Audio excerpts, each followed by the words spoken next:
Behind bars, millions of lives unfold. 9 million people globally, each with a story, now navigate the rigid routines of prison life. From sunrise to sunset, monotony reigns. The clanging bars, the echoing silence, and the omnipresent reminder of confinement become the norm. Yet amidst this uniformity, a surprising variable emerges. Food. Prison food. The very phrase conjures images of bland gruel and mystery meat. But is it all bad? Does the taste of justice differ across borders? Join me on a culinary journey, a global taste test, as we explore the reality of prison food around the world. From the Nutriloaf of the United States to the meticulously prepared meals of Japan, we'll uncover the stark differences and surprising similarities on prison plates across the globe. Let's face it, when most people think of prison food, they picture America. Hollywood has ingrained in us the image of a plastic tray laden with slops of questionable origin. And while the reality might be slightly less dramatic, the reputation for unappetizing and unhealthy meals persists. Enter the infamous Nutriloaf, a culinary abomination so notorious it's been the subject of lawsuits. This brick-like concoction, typically made from ground-up leftovers, is designed to provide all the necessary nutrients in one, shall we say, efficient package. But its taste, or lack thereof, has been described as punishment in itself. However, American prison food isn't a monolith. Variety and quality vary significantly between states and facilities. Some prisons offer limited choices like burgers, hot dogs, and pizza, albeit often of dubious quality. Others incorporate regional influences, with southern prisons serving up grits and collard greens. Stories abound of inmates getting creative with limited resources, using ramen noodles as currency and transforming commissary snacks into gourmet feasts. One former inmate, Marcus, recalls, "You learn to improvise. We'd make spreads from ramen, chips, and whatever else we could get our hands on." Crossing the Pacific, we encounter a different approach to culinary justice in Asia. In Japan, prison meals are more than just sustenance. They're a reflection of cultural values of order, respect, and rehabilitation. Japanese prison meals are carefully planned to be nutritionally balanced and visually appealing. A typical meal might consist of rice, miso soup, fish or meat, and vegetables, often served with green tea. The emphasis on fresh ingredients and traditional flavors is a far cry from the stereotypical image of prison gruel. South Korea offers a similarly thoughtful approach. Prison kitchens often employ inmates in cooking and baking, providing them with valuable skills and a sense of purpose. Kimchi, a staple of Korean cuisine, features prominently along with rice, soup, and various side dishes.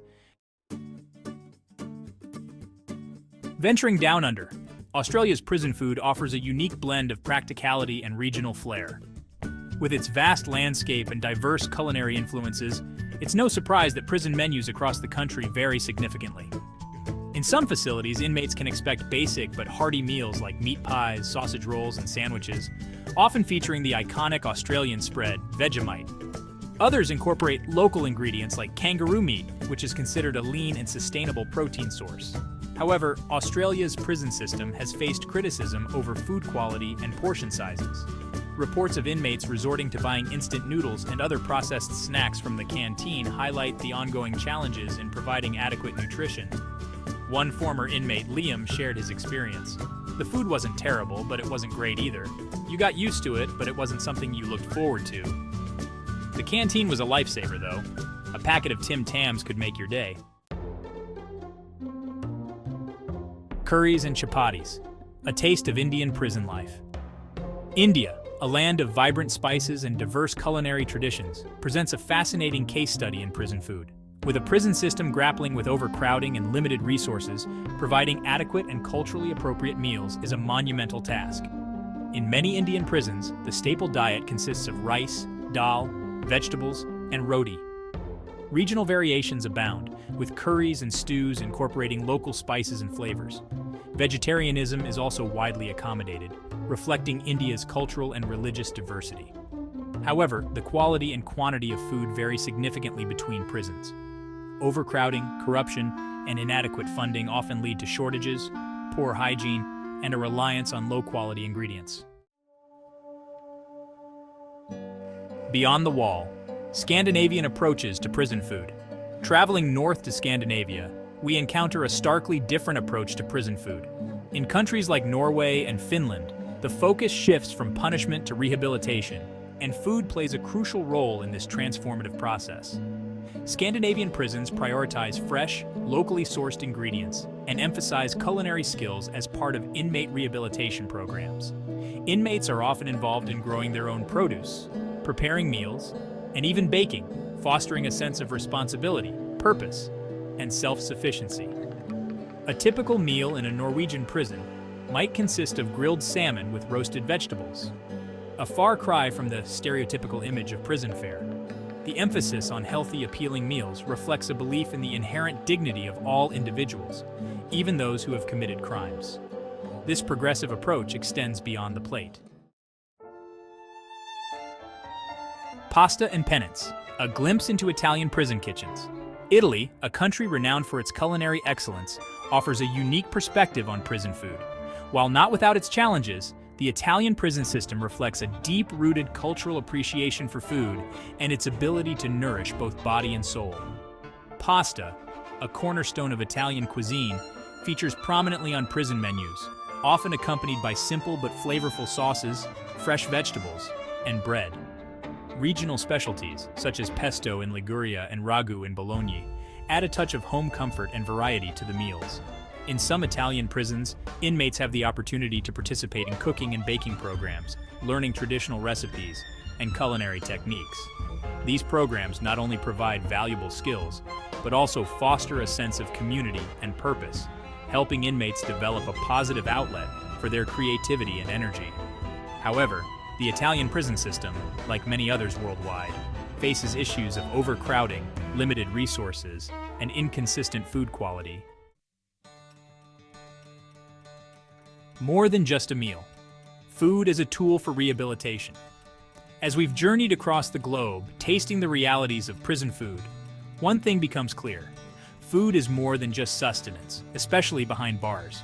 It's a powerful tool for rehabilitation, a symbol of hope, and a reminder of the humanity that connects us all.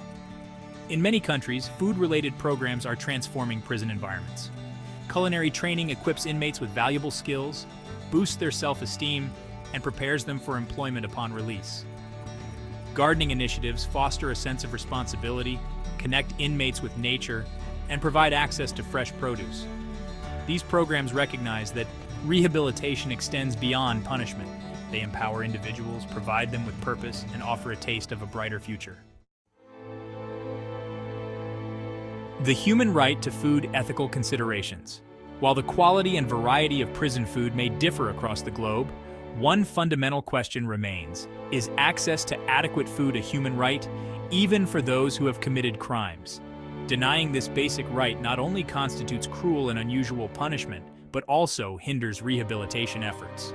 When inmates are subjected to inadequate nutrition, it can lead to health problems, increased tension, and even fuel violence. The ethical imperative is clear. Every human being deserves access to adequate food regardless of their circumstances. Beyond the bite food for thought. Our culinary journey through the world's prisons has revealed a complex and often contradictory landscape. We've encountered bland Nutriloafs and meticulously prepared Japanese meals, prison gardens flourishing with fresh produce, and kitchens echoing with the clang of metal trays.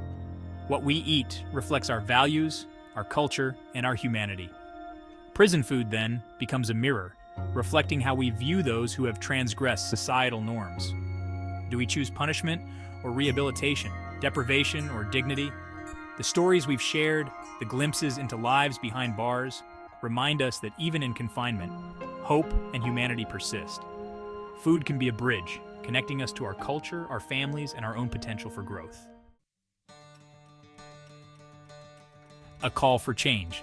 Rethinking prison food, rethinking justice. Our global taste test has left us with a lingering aftertaste, a mix of hope and concern. While some countries are embracing progressive approaches to prison food, recognizing its potential for rehabilitation, others continue to rely on outdated and inhumane practices. It's time for a paradigm shift.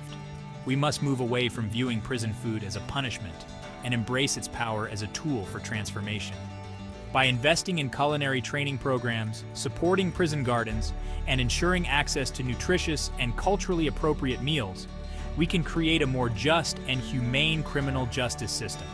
Let's advocate for change, not just in the food served behind bars, but in the very systems that confine individuals.